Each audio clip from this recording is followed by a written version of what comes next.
Hello friends, वेदना stories में आपका स्वागत है। मेरी आज की कहानी है जो कायदे मेरे लिए हैं वो ही सबके लिए भी। लो बहू, थोड़ा पानी पी लो और अब आराम करो, तुम थक गई होगी। मुंह दिखाई की रस्म खत्म होने के बाद जैसे ही अन्य महिलाओं ने घर से विदा ली, सुधा जी ने अपनी नई नवेली बहू रीना के हाथ में पानी का गिलास थमा दिया। रीना के चेहरे पर कृतज्ञता के भाव उभर आए। सच में बहुत देर से प्यास लगी थी। सासू माँ बहुत ही ममतालु हैं, रीना समझ गई। उसने मुस्कुरा कर गिलास हाथ में लिया और एक ही सांस में पूरा पानी गटक गई। आराम से बेटा, कहीं ठसका ना लग जाए, सुधा जी ने बहुत प्यार से कहा। सुनकर रीना के मन में जो भी घबराहट थी थोड़ी कम हो गई कि सासू माँ का स्वभाव तो बहुत ही अच्छा है। तुम्हारा लाड लड़ाना हो गया हो तो बहू को जरा अपने घर के नियम कायदे भी समझा दो। तभी एक रौबदार कड़कती हुई आवाज पुरुष आवाज गूंजी। रीना फिर से अपने में सिमट गई। वो समझ गई कि यह उसके ससुर जी सुरेश जी हैं। रीना एक संयुक्त परिवार में पली बड़ी उच्च शिक्षित लड़की है। उसका परिवार उच्च मध्यम वर्गीय है। 2 दिन पहले ही उसका विवाह ऋषि के साथ हुआ, जो खुद भी उच्च शिक्षित हैं और बड़े शहर में एक बहुराष्ट्रीय कंपनी में ऊंचे पद पर हैं। रीना की ससुराल सामान्य मध्यम वर्गीय परिवार है। ससुराल में सास ससुर, दादी सास, दादा ससुर, देवर और 3 नंदे हैं, यानी भरा पूरा परिवार है। ऋषि सबसे बड़ा है, बाकी सब देवर ननद अभी कॉलेज में पढ़ रहे थे। संयुक्त परिवार में पली बड़ी होने के कारण बचपन से ही उसने अपनी मम्मी, चाची, ताई को मिलजुल कर रहते हुए देखा था। दादी थोड़ी सख्त स्वभाव की अनुशासन प्रिय थी, पर बिना वजह की परंपराओं को कभी थोपते नहीं देखा। घर में हमेशा एक सौहार्दपूर्ण वातावरण होने के कारण उन्हें उसे भी वैसे ही संस्कार मिले थे। सुधा ये नई आई है, अभी से इसे अपने घर के कायदे समझा कर रखोगी तो सभी के लिए अच्छा होगा, ससुर जी गुर्राए। जी हाँ, वो मैं बताने ही वाली थी। सासू माँ की सहमी सी आवाज़ आई। कब? जब 2-4 कायदे तोड़ देती तब क्या? नहीं नहीं जी, बस बता रही हूँ। कुछ पल पहले की रीना की खुशी मानो काफुर हो गई हो। ससुर जी तो बहुत सख्त मिजाज हैं, कोई बात नहीं, उसकी दादी भी तो है, सोचकर उसने अपने मन को समझाया। घर में बड़ों के सामने पल्लू लेना, धीरे से बात करना, जोर से हंसी मजाक ना करना, सबके सामने ऋषि से बात ना करना, बालकनी में खड़े न रहना, जैसे कई नियम कायदे उसको बता दिए गए। रीना घोर आश्चर्य में पड़ गई। आज के जमाने में पढ़े लिखे परिवार में भी ऐसे कायदे? और हाँ बहुरिया, सबसे जरूरी बात, सुबह 6 बजे नहा धोकर ही रसोई में प्रवेश करना है। फिर घर के हर सदस्य के पैर छूना है। उसी के बाद कुछ और काम काज। ससुर जी ने कड़कती आवाज में हिदायत दी। रीना ने चुपचाप सुन लिया, पर वो उसके कपोल पर 2 बूंदें लुढ़क आई। मायके में तो चाय पिए बिना उसकी आंख ही नहीं खुलती थी, और दिसंबर महीने की इतनी कड़कती ठंड में सुबह 6 बजे नहाना सोच कर ही उसकी कपकपी छूट गई। पर ये तो ससुराल है। अगले दिन सुबह 6 बजे ही रीना नहा धोकर तैयार हो गई। दादी जी, ससुर जी और सासू माँ उठ चुके थे। उनके पैर छुए और किचन में आ गई। घर में अभी तक उसके अलावा कोई और नहाया भी नहीं था। ऋषि, देवर और ननदे तो मजे से रजाई ओढ़कर सोए हुए थे। उसकी कोरें फिर भीग गई। बाकी सब 8 बजे उठे, तब तक उसने नाश्ता भी तैयार कर लिया था। बहू, कल क्या बोला था याद है ना? तुम्हारी नंदे उठ गई हैं, जाओ पहले उनके पैर छुओ, दादी सास ने आदेश दिया। नंदे? पर वो तो सबसे छोटी है, कॉलेज में पढ़ रही है, और सबसे छोटी तो अभी 10वीं में ही है। उसने प्रश्नवाचक नजरों से सुधा जी की ओर देखा, पर उन्होंने भी दादी सास का वो ही आदेश दोहरा दिया। 9 बजते में तो बर्तन और झाड़ू पोछे वाली भी आ गई। बहू, ये भी घर के सदस्य जैसी ही हैं, तुम्हें इनके भी रोज पैर छूने हैं, ससुर जी ने आदेश दिया। रीना अवाक रह गई, कसमसा उठी। उसने भली मन सोचा, माना कि कामवालियां भी इंसान हैं, आदरणीय हैं, पर रोज उनके पैर छूना। पर ससुर जी का आदेश पहले ही दिन कैसे टालती। जैसे ही वो बर्तन वाली के पैरों पर झुकी, वो हड़बड़ा गई। अरे नहीं नहीं, ये क्या कर रही हो बहुरिया, हमारे पैर न छुओ। क्यों नहीं छुएगी? तेरी भी तो बहू जैसी ही है। होंगे इसके बाप के घर बहुत से नौकर चाकर, पर यहाँ तो इसको हमारे नियम कायदे मानने पड़ेंगे, सुरेश जी चिल्लाए। बेचारी दोनों काम वालियाँ सकपका गई। कोई बात नहीं काकी जी, आप उम्र में बड़ी हैं, आप आशीर्वाद दीजिए मुझे। कहते हुए रीना का स्वर भर्रा गया। उसने उनके पैर भी छू लिए।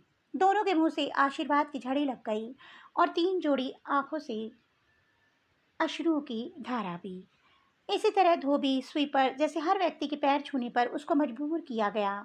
शादी होकर आए 1 ही दिन हुआ था, रीना कुछ नहीं बोली। थोड़ी देर बाद उसने देखा कि ऋषि उसके देवर नंदे बिना नहाए ही रसोई घर में आ बैठे थे। उनमें से किसी ने भी किसी काम वाले के पैर छूना तो दूर, उनसे सीधे मुंह बात तक नहीं की। 4-5 दिन यही चला। घर में आए गए हर व्यक्ति के पैर छूना, सिर से पल्लू को खिसकने न देना, और ऋषि से तो बात करने का वक्त ही नहीं मिलता। देर रात तक ससुर जी उसको अपने साथ व्यस्त रखते। जब तक वो कमरे में आता,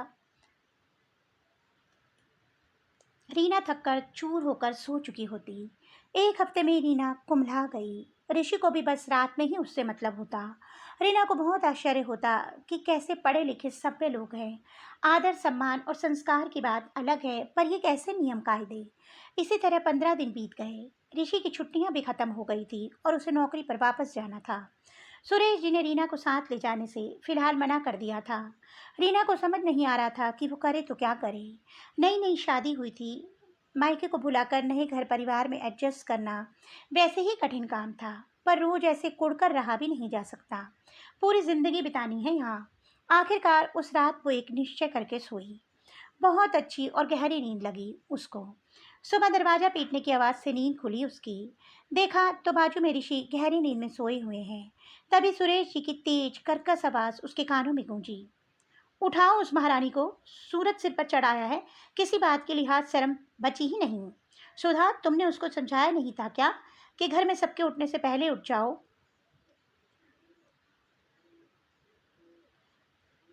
जी समझाया था, बच्ची है अभी, थक गई होगी। वैसे भी अभी नई नई शादी हुई है उसकी। सासू माँ सुधा जी ने उसका पक्ष लेना चाहा तो क्या घर के कायदे तोड़ देगी? बोल रहा हूँ फिर से, मत सिर पर चढ़ाओ उसको। घर में मच रहे शोर शराबे से सभी लोग उठ गए। रीना ने घड़ी देखी, अभी 6:45 ही बजे थे। वो अपने कमरे से बाहर निकली और उसने दादी सास के पैर छू लिए। राम राम, ये क्या अनर्थ कर रही है बहू? जा पहले नहाकर तो आ, बासी शरीर हमको छूकर अपवित्र तो मत कर।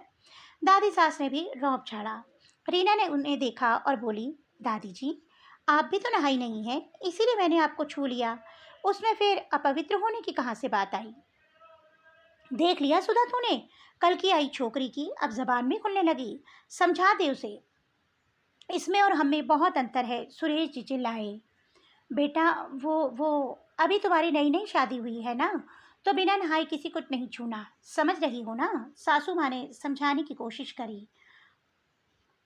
पर मम्मी जी, पर मम्मी जी, ऋषि तो सब कुछ छूते हैं, रसोई में जाकर बैठ जाते हैं, उनकी भी तो नई नई शादी हुई है ना? रीना ने आश्चर्य से पूछा। चुप रह लड़की, ऋषि से अपनी बराबरी करती है। ऋषि समझा अपनी औरत को, नहीं तो अच्छा नहीं होगा। ससुर जी दहाड़ उठे। ऋषि ने इशारे से रीना को चुप रहने के लिए कहा और अपना सिर झुका लिया।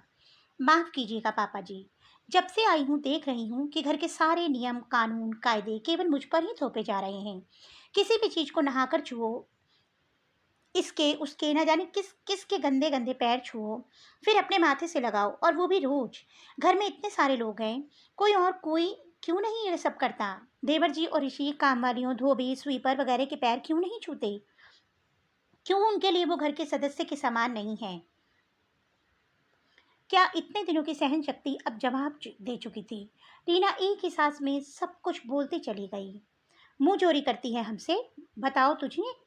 ऋषि, जरा इसके बाप को फोन लगा और बोल कि अपनी बदतमीज लड़की को आकर यहाँ से ले जाएं। सुरेश जी अपना आपा खो बैठे। घर में अब सब सहम उठे। सुधा जी ने रीना को चुप रहने का इशारा किया। बस अब बहुत हुआ पापा जी, अब और नहीं। मैंने कुछ गलत नहीं कहा है। हाँ, बुलाइए मेरे पापा को, और जिसको बुलाना हो उन्हें भी बुला लीजिए। अगर मैं गलत हूँ तो जो चाहे मुझे सजा दे दो, पर अब ये अन्याय मैं नहीं सहूंगी। जो घर के बाकी सदस्य करेंगे वो ही मैं भी करूंगी। जो मेरे लिए नियम कायदे हैं वो सबके लिए होने चाहिए, रीना दृढ़ स्वर में बोली। छी भाभी, हम क्या नौकरों के पैर छुएंगे? कुछ भी मत बोलो। अब तक चुप रहकर तमाशा देख रही तीनों नंदे एक साथ बोल उठी। इसमें छी वाली क्या बात है? अगर वो मेरे लिए घर के सदस्य हैं तो आपके लिए भी है ना। मैं भी इतने दिनों से सबका कर रही हूँ, तब आपको ये ख्याल नहीं आया? रीना की बात सुनकर सन्नाटा छा गया। ये बेटियां हैं और भूलो मत कि तुम बहू हो, दादी सास ने चेतावनी दी। तो क्या हुआ दादी जी, मैं भी किसी की बेटी हूँ और कल को इनको भी कहीं बहू बनकर जाना ही पड़ेगा ना। फिर ये भेदभाव क्यों? बहुत ज़्यादा जबान लड़ा रही है तू। मैं तो तुझे बहुत लाड करती हूँ, पर ये बदजुबानी नहीं चलेगी तेरी। दादी सास भी गरज उठी। उधर सुधा जी और ऋषि को तो मानो काठ मार गया था। दादी जी, मैं आप सभी की बहुत इज्जत करती हूँ, पर आप खुद ही सोचिए कि कहाँ का न्याय है सारे नियम कायदे केवल घर की बहू के लिए। मैंने बहुत कोशिश की, पर यह भेदभाव अब मुझसे सहन ना हो पाएगा। रीना फूट फूट कर रोने लगी। रीना को ऐसे रोते देख एक पल को तो मानो सबको सांप सूंघ गया। सुधा जी ने सुरेश जी की ओर देखा। उन्होंने गुस्से से मुंह फेर लिया। सुधा जी रीना के पास आई और प्यार से उसके सिर पर हाथ रखा। तुम सही कह रही हो बहू, घर के नियम सभी के लिए एक जैसे ही होने चाहिए। तुम में और मेरे बेटे बेटियों में कोई फर्क नहीं है बेटा। आज से जैसे ये तीनों बहनें रहती हैं वैसे ही तू भी रहे। सुधा जी की बात सुनकर रीना ने अपनी अश्रु भरी नजरें उठाई। और ऋषि, तुम फेरे लेते हुए रीना को वचन दिए थे ना, तूने फिर अब क्या हुआ तुझे? कहते हुए सुधा जी की आंखों से आंसू ढलक पड़े। रीना उनके गले लग गई। उन्होंने जोर से उसे अपने सीने से चिपका लिया। जो कदम वो खुद के लिए नहीं उठा पाई थी कभी, उनकी बहू के लिए तो कम से कम उठा ही लिया। तो दोस्तों, आपको मेरी कहानी कैसी लगी? कमेंट बॉक्स में अवश्य बताइएगा। अगर आपको मेरी कहानी अच्छी लगी तो मेरी कहानी को लाइक करना मत भूलिए। जल्द ही एक नई कहानी के साथ मिलूंगी। तब तक के लिए बाय बाय।